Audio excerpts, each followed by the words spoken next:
Matric board exam 2025 के लिए जो सेंटर परीक्षा 2000 आपके 24 का आयोजन हो रहा है, तो इसमें आज आपके प्रथम पाली में विज्ञान और द्वितीय पाली में देख लीजिए सामाजिक विज्ञान का पेपर होगा। तो दोनों विषय का प्रश्न पत्र अभी मैं आपको पूरा ऑब्जेक्टिव सब्जेक्टिव, क्योंकि विज्ञान का भी 80 मार्क्स का ही आपका एग्जाम होगा और सामाजिक विज्ञान का भी आपका जानते हैं आप 80 मार्क्स का ही इसका भी परीक्षा होगा।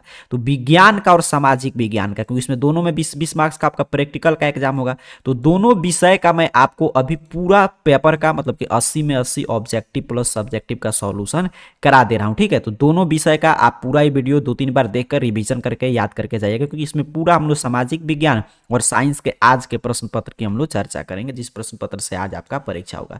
तो प्रथम पाली में आपका साइंस का एग्जाम होगा, तो आइए पहले साइंस की चर्चा करते हैं, फिर इसी क्लास में मैं सोशल साइंस भी आपको कवर करा दूंगा। तो साइंस का इसी तरह प्रश्न पत्र तैयार किया गया है, देख लीजिए पूरा यहाँ पे। चलिए आगे बढ़ते सीधे चलते हैं प्रश्न पे, क्योंकि इसका ऑब्जेक्टिव सब्जेक्टिव और प्लस में सोशल साइंस का भी आपको चर्चा करना है। तो 1 से 80 तक आज 40 ही आपको बनाना है, बट चीजें याद रखेंगे तो आपके फाइनल बोर्ड एग्जाम के लिए भी उपयोगी है।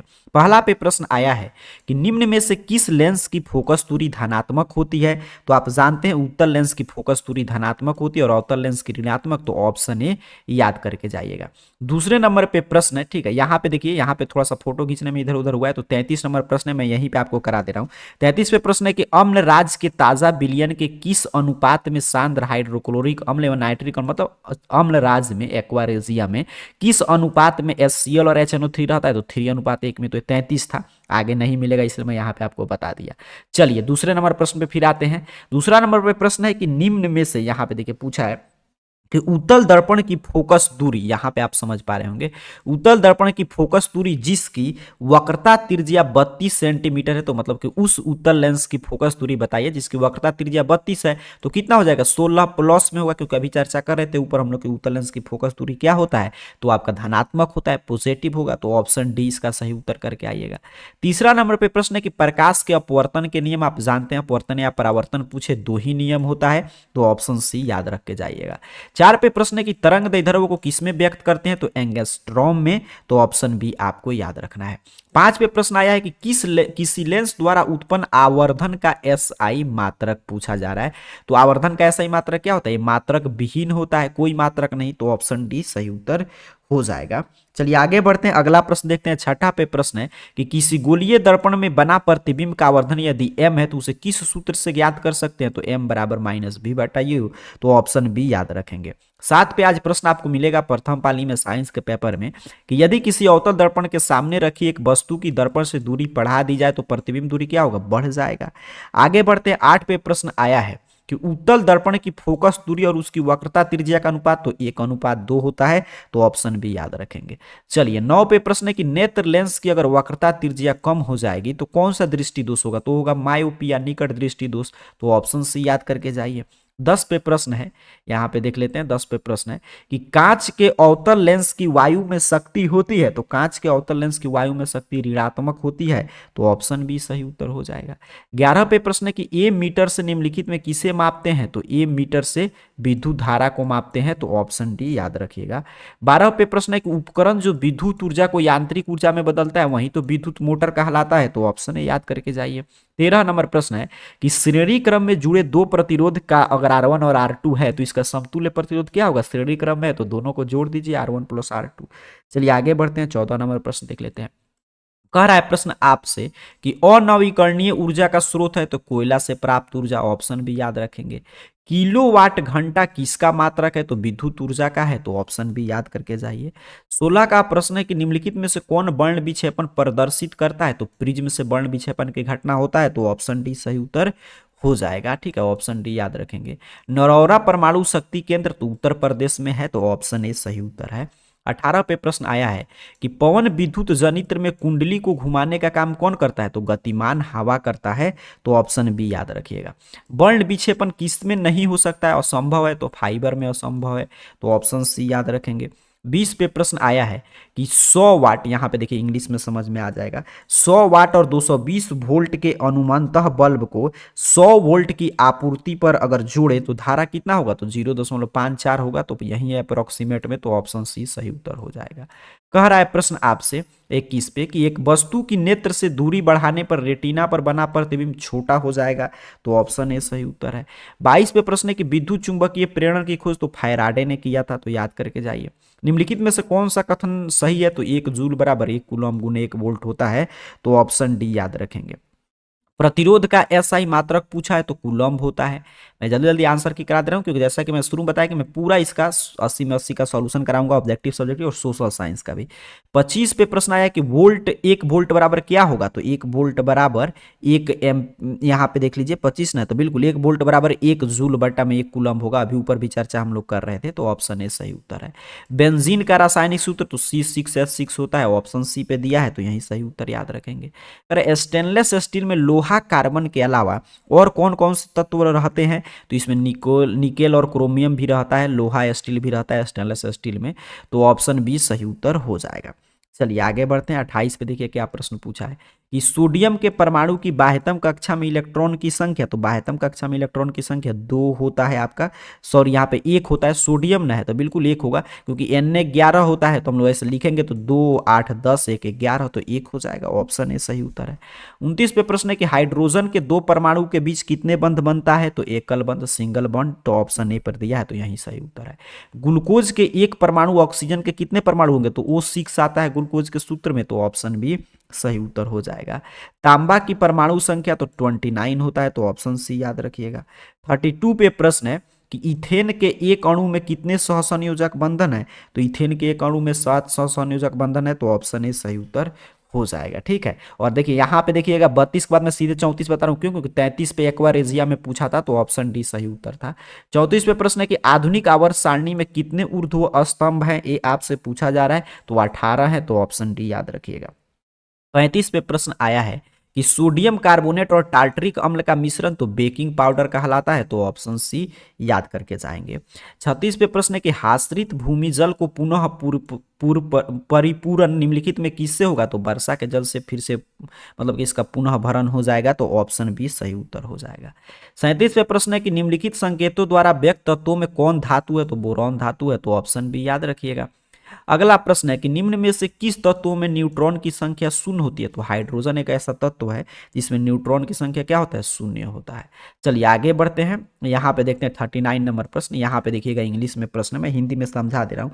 प्रश्न पूछा है कि वैसे यौगिक जिनका अणु सूत्र सामान्य किंतु, यहाँ पे स्ट्रक्चर फार्मूला मतलब वैसे यौगिक जिनके अणु सूत्र समान किंतु संरचना सूत्र भिन्न हो, तो वो कहलाते हैं समवायी आइसोमर्स, तो ऑप्शन ए सही उत्तर हो जाएगा। 40 पे प्रश्न है कि निम्नलिखित विलयन में कौन सबसे अधिक अम्लीय होगा, तो pH बराबर 1, ऑप्शन ए सही उत्तर है। और आगे मैं आपको पूरा बता दे रहा हूँ 80, तो फिर सब्जेक्टिव और फिर सोशल साइंस भी कराऊंगा। आज तो आपको 40 ही बनाना है, लेकिन मैं पूरा ये बता रहा हूँ ताकि फाइनल बोर्ड एग्जाम के लिए भी महत्वपूर्ण है, और यहाँ पे भी कोई 40 का बना दीजिएगा। चलिए 41 पे प्रश्न है कि अधिकतर धातुओं के ऑक्साइड क्या होते हैं, तो क्षारीय होते हैं।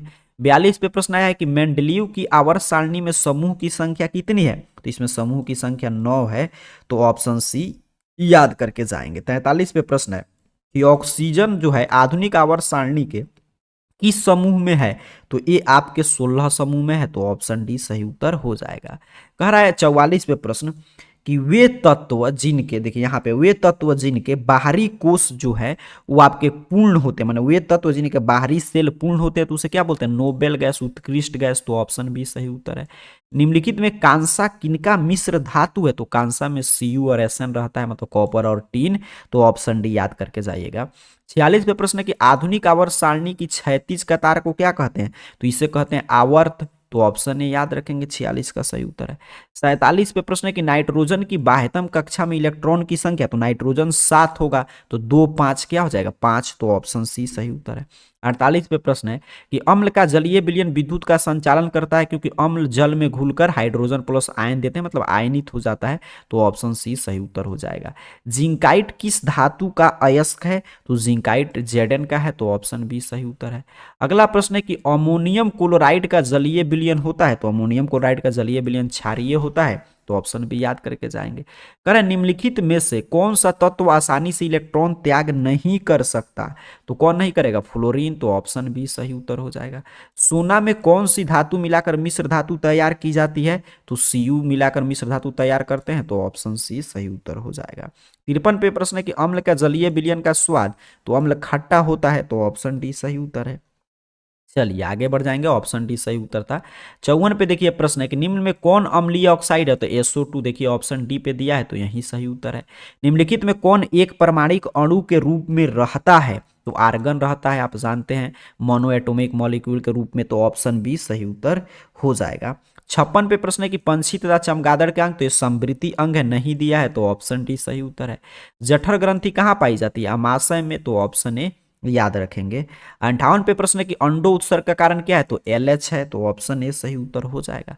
59 पे प्रश्न है कि सही खाद्य श्रृंखला, तो यहाँ पे देखिए घास बकरी को खाएगा, बकरी को शेर, तो ऑप्शन बी सही उत्तर हो जाएगा, मतलब घास को बकरी और बकरी को शेर। चलिए आगे बढ़ते हैं, 60 पे प्रश्न देखिए क्या आया है कि बीज विकसित होता है, तो बीज जो है वो आपके बीजांड से विकसित होता है, तो ऑप्शन डी याद रखिएगा। 60 का क्या हो गया, ऑप्शन डी।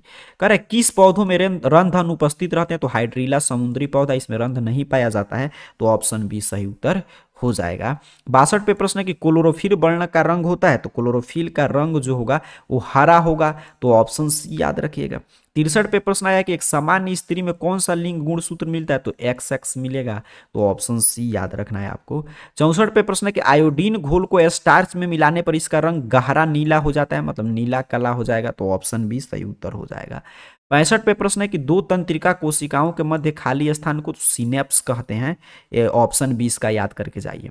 कृत्रिम पारिस्थितिकी तंत्र का उदाहरण क्या है, तो जल जीवशाला, एक्वाबेरियम, तो ऑप्शन बी सही उत्तर हो जाएगा। 67 पे प्रश्न है कि पौधों का उत्सर्जी पदार्थ, तो गोंद, लैटेक्स ये सब होते हैं, तो लैटेक्स दिया है, तो यही सही उत्तर हो जाएगा। अमीबा में पोषण की कौन सी विधि होती है, तो प्राणी समभोजी होता है, होलोजोइक, तो ऑप्शन डी सही उत्तर है। 69 नंबर यहाँ पे प्रश्न देखिए, वायुमंडल में O2 का प्रतिशत, तो 21% है, तो ऑप्शन डी याद रखेंगे। कह रहा है कि ये किस प्रकार की अभिक्रिया का ये दिया है, पूछ रहा है, तो ये आप जानते हैं प्रकाश संश्लेषण अभिक्रिया है, तो ऑप्शन बी याद रखेंगे। 71 पे प्रश्न है कि लसिका क्या है, तो एक ऊतक द्रव है, हल्का पीला रंग का भी होता है, तो ए और बी दोनों सही उत्तर हो जाएगा। 72 पे प्रश्न है कि परागकण पाया जाता है, तो परागकण परागकोश में पाया जाता है, तो ऑप्शन सी याद करके जाइए। निम्नलिखित में कौन सबसे छोटी आंत का एक भाग है, तो ये सबसे छोटी आंत का भाग क्या है, ग्रहणी है, तो ऑप्शन डी याद रखेंगे। कह रहा है कि शुक्राणु कोशिका, तो ये द्विगुणित होता है, तो ऑप्शन भी याद रखिएगा। एक वयस्क मनुष्य में कितने दांत होते हैं, तो 32, तो ऑप्शन सी आपका सही उत्तर हो जाएगा। चलिए आगे बढ़ते हैं, अगला प्रश्न देखते हैं। कह रहे पादप हार्मोन साइटोकाइनिन सब में सहायक होता है, देख लीजिए प्रीवियस ईयर क्वेश्चन पेपर से, तो ऑप्शन डी सही उत्तर है। वंशागत नियमों का प्रतिपादन मेंडल ने किया था, ग्रेगर जॉन मेंडल ने, तो ऑप्शन ए सही उत्तर हो जाएगा। कह रहे स्लाइड का को सर्वप्रथम कंपाउंड माइक्रोस्कोप से 10x पर देखा गया था, तो ऑप्शन बी सही उत्तर हो जाएगा। तिलचट्टा में कितने जोड़े श्वास रंध्र पाए जाते हैं, तो 10 जोड़े, तो ऑप्शन बी याद रखिएगा।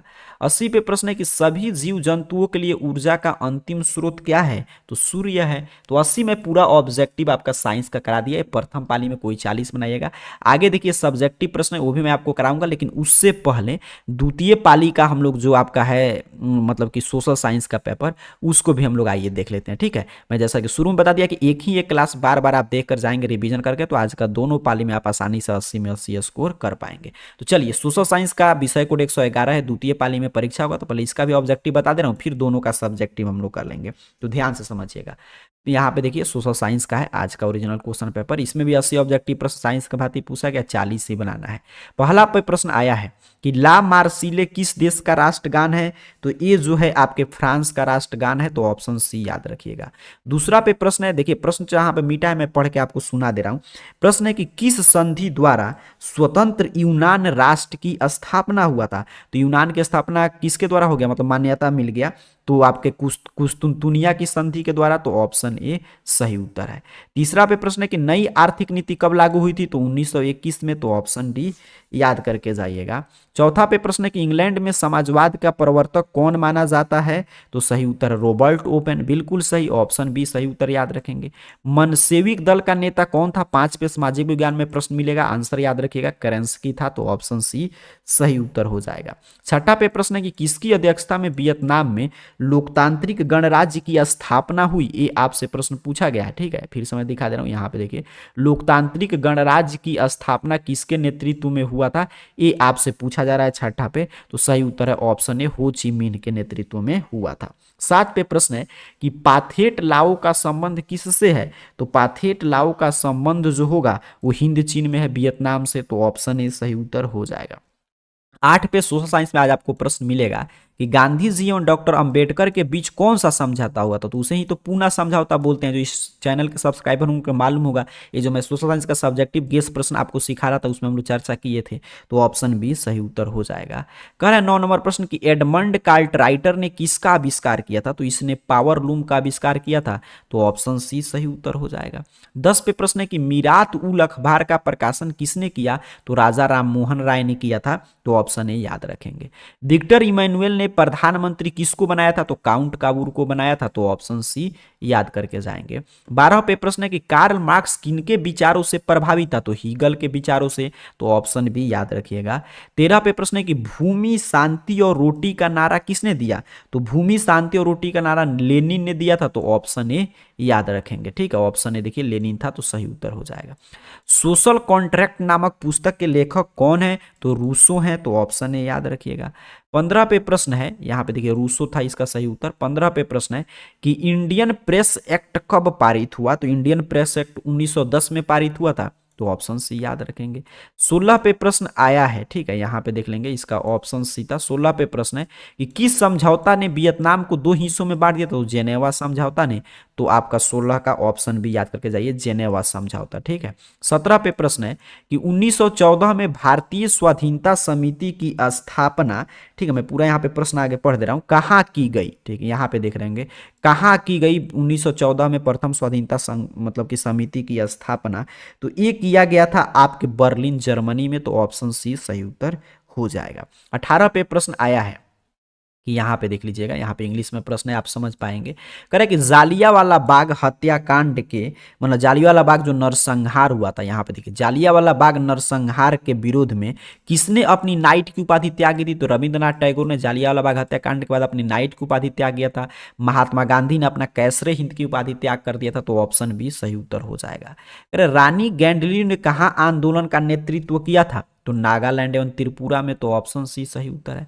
20 पे प्रश्न है कि पूर्ण स्वराज की मांग का प्रस्ताव कांग्रेस के किस अधिवेशन में पारित हुआ, तो 1929 के लाहौर अधिवेशन में। तो ऑप्शन ए सही उत्तर हो जाएगा। 21 पे प्रश्न आया है, देख लीजिए कि बंगाल विभाजन कब वापस लिया गया, तो 1911 में। तो ऑप्शन बी सही उत्तर हो जाएगा। निम्न में से किस मिट्टी की उर्वरता सबसे कम है, तो आप जानते हैं लैटेराइट मिट्टी। देखिए ऑप्शन बी पे, यहाँ पे देख लीजिए लैटेराइट मिट्टी की उर्वरता सबसे कम होता है। तो ऑप्शन बी याद करके जाइए। 23 पे प्रश्न आया है कि निम्न में से कौन जो है उच्च कोटि का लौह अयस्क है, तो सबसे उच्च कोटि का लौह अयस्क कौन सा होता है, तो ध्यान से देखेंगे तो यहाँ पे मैं देख लूँ 23 का ना है, तो बिल्कुल, तो यहाँ पे आपका मैग्नेटाइट होता है। यहाँ पे मैं फिर से हम लोग देख लेते हैं प्रश्न, बिल्कुल ऑप्शन सी पे दिया है। तो ऑप्शन सी सही उत्तर हो जाएगा, मैग्नेटाइट। चलिए आगे बढ़ते हैं, अगला प्रश्न कह रहा है सबसे बड़ा तेल शोधक कारखाना कहाँ स्थित है, ये आपसे प्रश्न पूछा गया है। तो जामनगर में है। तो ऑप्शन ए याद करके जाइए। 25 पे प्रश्न आया है सामाजिक विज्ञान में कि निम्न में से किसे आधार मानकर धरातल की ऊंचाई मापी जाती है, तो समुद्र तल से ऊंचाई मापते हैं, सागरीय सतह से। तो यहाँ पे देखिए लिखा भी है सी लेवल से। निम्न में से किसे बाढ़ का देश कहते हैं, तो बांग्लादेश में सबसे अधिक बाढ़ आता है, उसे बाढ़ का देश कहते हैं, और 2 पर भारत है। तो ऑप्शन डी फिलहाल सही उत्तर हो जाएगा। कह रहा 27 पे प्रश्न है कि सिमलीपाल राष्ट्रीय उद्यान है, तो सिमलीपाल राष्ट्रीय उद्यान उड़ीसा में है। तो ऑप्शन ए याद करके जाएंगे। चलिए 28 पे प्रश्न है कि सागर सम्राट क्या है, ये आपसे प्रश्न पूछा गया है। तो सागर सम्राट जो है एक ड्रिल जलयान है। तो ऑप्शन बी सही उत्तर हो जाएगा। पृथ्वी के उच्च ताप से जो ऊर्जा निकलता है उसे क्या कहते हैं, तो उसे कहते हैं भूतापीय मतलब ऊर्जा। तो ऑप्शन डी सही उत्तर हो जाएगा। 30 पे प्रश्न आया है, यहाँ पे देख लेंगे। निम्न में से कहाँ तेल शोधक कारखाना नहीं है, देखिए ये प्रश्न पूछा जा रहा है, तो सूरत में नहीं है। तो ऑप्शन डी सही उत्तर हो जाएगा। चलिए आगे बढ़ जाते हैं। निम्न में से कौन सा इस्पात केंद्र समुद्र के तट के निकट है, तो विशाखापट्टनम जो है काफी समुद्र के तट के निकट है। तो ऑप्शन बी सही उत्तर हो जाएगा। 32 पे प्रश्न है कि निम्न में से कौन व्यापारिक फसल है, तो चाय, रबड़, कहवा सभी है। तो ऑप्शन डी याद करके जाइए। ठीक है, चलिए आगे बढ़े, अगला प्रश्न वायुसेना उद्योग का पहला कारखाना कहाँ स्थापित किया गया था, तो बेंगलुरु में, तो ऑप्शन सी याद करके जाएंगे। निम्न में से कौन पहला विशेष आर्थिक क्षेत्र, मतलब कौन आर्थिक क्षेत्र जो है स्पेशल इकोनॉमिक जोन जो सबसे पहले स्थापित हुआ था, ये आपसे 34 पे देखिए प्रश्न पूछा जा रहा है। तो यहाँ पे याद रखेंगे कांडला विशेष आर्थिक क्षेत्र पहला हमारा इकोनॉमिक जोन है, तो ऑप्शन बी सही उत्तर हो जाएगा। 35 पे प्रश्न पूछा है कि पूर्व रेलवे का मुख्यालय कहाँ है, तो पूर्वी रेलवे का मुख्यालय जो है वो कोलकाता में है, तो ऑप्शन डी सही उत्तर है। 36 पे प्रश्न आया है कि भारत में ज्वार की सबसे अधिक खेती किस राज्य में होती है, तो महाराष्ट्र में होता है, तो ऑप्शन डी सही उत्तर हो जाएगा। ठीक है, यहाँ पे देखिएगा 37 पे प्रश्न है कि निम्न में से कौन सा सामुदायिक संसाधन है, तो सामुदायिक संसाधन कौन सा है, आपका पंचायत भूमि है, तो ऑप्शन बी सही उत्तर है। पंचायत भूमि क्या है, सामुदायिक है, बाकी मोबाइल फोन मकान कृषि सभी पर्सनल है। चलिए आगे बढ़ते हैं, अगला प्रश्न देखिएगा, यहाँ पे पंचायत भूमि सही उत्तर था। भूस्खलन प्रवण क्षेत्र में ढलान पर मकान बनाना क्या है, ठीक है, ये आपसे मतलब कि पूछा जा रहा है, तो ये अनुचित है, यहाँ पे देख लीजिए, तो ऑप्शन बी से मतलब भूस्खलन प्रवण क्षेत्र में जहाँ पे भूस्खलन आए वहाँ पे ढलान पर मकान नहीं बनाना चाहिए, तो ऑप्शन बी इसका सही उत्तर याद करके जाइए। अगर निम्न में से कौन प्राकृतिक आपदा है, तो चक्रवात, भूस्खलन, भूकंप सभी है, तो ऑप्शन डी याद रखेंगे, इसका सही उत्तर हो जाएगा। 40 पे प्रश्न है कि भारत का पहला तांबा प्रलगन संयंत्र भारतीय तांबा निगम द्वारा कहाँ स्थापित किया गया था, तो एक घाटशिला में स्थापित किया गया था, तो ऑप्शन ए सही उत्तर हो जाएगा। तो इसमें भी साइंस के बाद आपको 40 ही प्रश्न का उत्तर देना है, लेकिन मैं पूरा करा दे रहा हूं क्योंकि ये आपके फाइनल बोर्ड एग्जाम के लिए भी महत्वपूर्ण है और आज भी आप स्वतंत्र हैं, कोई भी 40 आप बना पाए।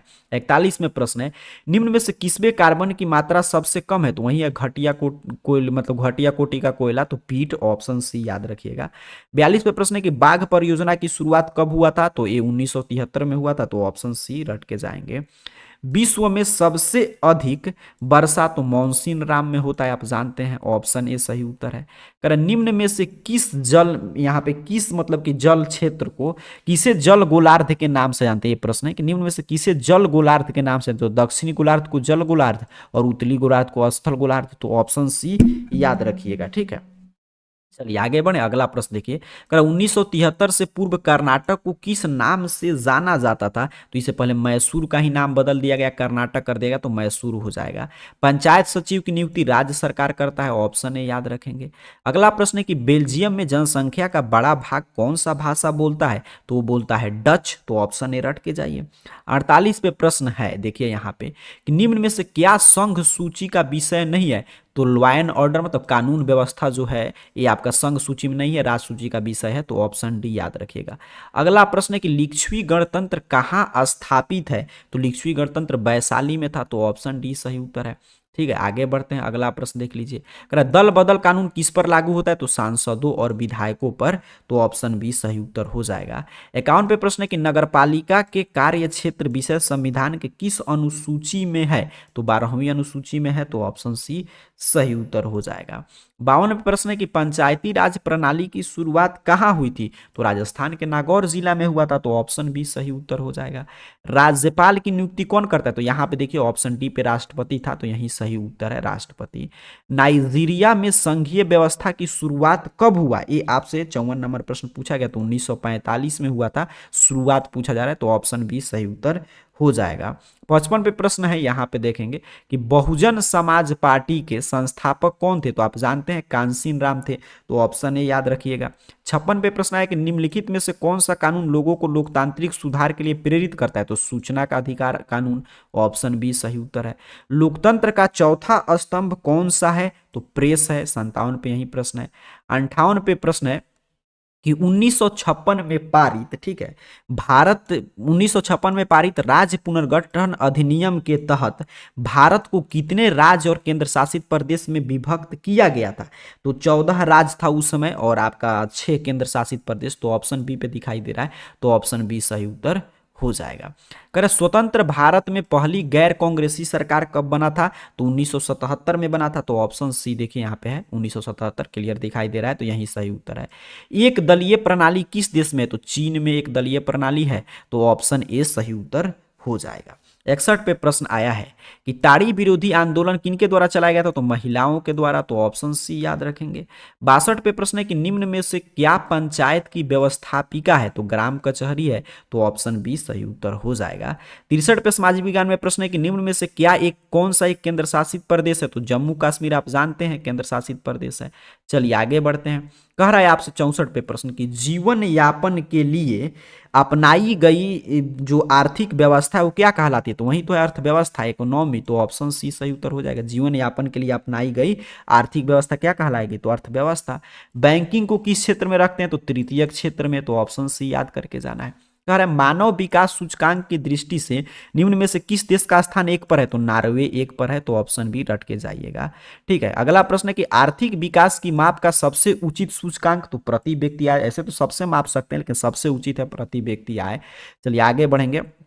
कर राष्ट्रीय आय समिति का अध्यक्ष तो प्रोफेसर पीसी महालनोबिस को बनाया गया था, तो ऑप्शन बी पे है, तो सही उत्तर हो जाएगा। 69 पे प्रश्न आया है कि निम्न में से किसकी गणना राष्ट्रीय आय में नहीं की जाती है, तो मध्यवर्ती जो देखिए अंतिम जो वस्तु होगा वो भी पुरानी वस्तु होगा उसका भी गणना, जो मध्यवर्ती होगा यहाँ पे देख लीजिएगा, मध्यवर्ती का मतलब इंटरमीडिएट जो बना ही नहीं है उसकी गणना करेंगे, नहीं कर सकते हैं। सिंगापुर की मुद्रा तो आप जानते हैं डॉलर है, तो ऑप्शन डी सही उत्तर याद रखेंगे। 71 पे प्रश्न है, यहाँ पे डॉलर में बता रहा था, बिल्कुल सही था। चलिए 71 पे प्रश्न है कि प्राथमिक सहकारी साख समिति किस प्रकार का वित्त प्रदान करती है, तो ये जो है अल्पकालीन वित्त प्रदान करती है, तो ऑप्शन है। और भूमि विकास बैंक पूछता तो दीर्घकालीन ऋण देती है। चलिए आगे बढ़ते हैं, अगला प्रश्न देखते हैं। निम्न में से कौन सी खाता सामान्यतः व्यापारी तथा बड़ी संस्थाओं के लिए मतलब कि खोला जाता है, तो चालू खाता, करेंट अकाउंट। चलिए आगे बढ़ जाते हैं। किस क्षेत्र में कार्यशील जनसंख्या का सबसे बड़ा भाग लगा हुआ है, तो कृषि क्षेत्र में आप जानते हैं लगा हुआ है, तो ऑप्शन ए सही उत्तर हो जाएगा। 74 पे प्रश्न है कि काम के बदले अनाज योजना की शुरुआत कब हुआ था, तो इसकी शुरुआत हुआ था 2004 में, तो ऑप्शन सी सही उत्तर हो जाएगा। 75 पे प्रश्न है कि निम्न में से क्या गैर आर्थिक आधारभूत संरचना का अंग है, तो शिक्षा देखिए गैर आर्थिक आधारभूत संरचना का अंग है, तो ऑप्शन बी सही उत्तर है। यहाँ पे ऑप्शन बी सही उत्तर था। आगे बढ़ते हैं। कह रहे सरकार की नई आर्थिक नीति में तो निजीकरण, उदारीकरण, वैश्वीकरण सभी है, तो ऑप्शन डी सही उत्तर हो जाएगा। 77 पे प्रश्न है कि राष्ट्रीय उपभोक्ता दिवस कब मनाते हैं, तो आप जानते हैं हर एक साल 15 मार्च को राष्ट्रीय उपभोक्ता दिवस मनाया जाता है, तो ऑप्शन ए सही उत्तर हो जाएगा। आगे बढ़ते हैं। अगला प्रश्न है कि किसी अर्थव्यवस्था में उत्पत्ति और साधनों पर केवल निजी व्यक्ति का अधिकार हो, तो कौन सा व्यवस्था होता है, निजी व्यक्ति का अधिकार हो, तो वही तो है पूंजीवादी अर्थव्यवस्था, तो ऑप्शन ए याद रखेंगे। 79 में प्रश्न है कि वर्तमान भारत में आर्थिक मतलब कि नीति का निर्धारण कौन करता है, तो उसीलिए तो योजना आयोग को बंद करके नीति आयोग बनाया गया ताकि वो नीति का मतलब कि भारत में नीति आयोग का काम है नीति वगैरह का निर्धारण करना, तो ऑप्शन सी सही उत्तर हो जाएगा। 80 पे प्रश्न आया कि भारतीय बैंकिंग प्रणाली के शीर्ष पर, तो भारतीय रिजर्व बैंक है सबसे ऊपर शीर्ष पर। इसका भी यहां से देखिए सब्जेक्टिव प्रश्न शुरू हो रहा है हर एक खंड का। अब मैं पूरा देखिए आज आपको ऑब्जेक्टिव और सब्जेक्टिव करा दिया, ठीक है। साइंस का भी, सोशल साइंस का इसी प्रश्न पत्र से एग्जाम होगा, तो मैं ऑब्जेक्टिव का पूरा सोल्यूशन करा दिया। अब सब्जेक्टिव का उत्तर तो चले मैं बता दे रहा हूं, वहां से देखकर आप डाउनलोड कर लीजिएगा और ऑब्जेक्टिव को बार बार देखकर याद कर लीजिएगा। तो सब्जेक्टिव प्रश्न का उत्तर देखने के लिए साइंस और सोशल साइंस दोनों विषय का सिंपल सा आपको अपने मोबाइल फोन का कोई भी ब्राउजर ओपन कीजिए और गूगल सर्च बॉक्स में आइए और ये आर कैरियर पॉइंट यही स्पेलिंग टाइप करके सर्च कीजिएगा, आपके सामने देखिएगा सर्च रिजल्ट आ जाएगा। ऐसे स्पेलिंग आपके स्क्रीन पे लिखा हुआ भी आ रहा होगा और इस तरह देख लीजिए arcareerpoint.com वेबसाइट आप में शो होगा। सिंपल सा आपको इस arcareerpoint.com वेबसाइट पे क्लिक कर देना है, जैसे मैंने आपके सामने क्लिक किया, ठीक है। यहाँ पे देख लीजिए, तो सिंपल सा आपको इस वेबसाइट पे क्लिक करना है। यहाँ पे आपके सामने ऑफिशियल वेबसाइट इस रूप में ओपन हो जाएगा। यहाँ पे BSCB अपडेट में भी आकर आप देख सकते हैं चीज़ें, यहाँ पे मिल जाएगा आपको सभी विषय का। या यहीं पे नीचे की तरफ थोड़ा सा बढ़ लीजिएगा, थोड़ा सा नीचे की तरफ आइएगा तो यहाँ पे देखिए साइंस का और यहाँ पे देखिए सोशल साइंस का अपडेट है। देखिए दोनों विषय का क्लास 10th कैटेगरी में, यहीं से आप मैथ इंग्लिश का भी देखेंगे। तो सिंपल सा साइंस पे मैंने क्लिक करके दिखा दे रहा हूँ, सोशल साइंस दोनों विषय पे मैंने क्लिक किया। देखिए क्लास 10th कैटेगरी में दोनों विषय का आपको यहाँ पे arcareerpoint.com वेबसाइट पे अपडेट है।